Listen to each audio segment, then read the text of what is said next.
ओतूर सितेवाडी तालुका जुन्नर गावच्या हद्दीत नगर कल्याण महामार्गावर सितेवाडी फाट्याजवळ कार आणि दुचाकीची समोरासमोर धडक होऊन झालेल्या अपघातात एकाच कुटुंबातील 3 जण ठार झाल्याची दुर्दैवी घटना काल घडली आहे। सदर अपघात बुधवार तारीख 1 रोजी दुपारी 3 वाजच्या सुमारास झालाय।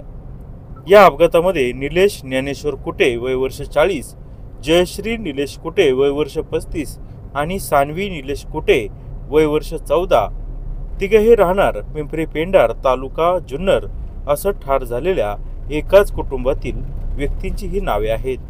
निलेश कुटे हे बुधवारी तारीख 1 जानेवारी रोजी पिंपरी पेंढार येथून दुचाकीवरून कल्याण बाजूकडे जात असताना कल्याण बाजूकडून नगरकडे येणारी कार यांच्यात समोरासमोर जोरदार धडक होऊन दुचाकीवरील निलेश कुटे, त्यांची पत्नी जयश्री व मुलगी सानवी हे तिघेजण ठार झाले आहेत।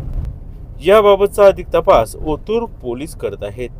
जुन्नर टाइम्स ओतूर।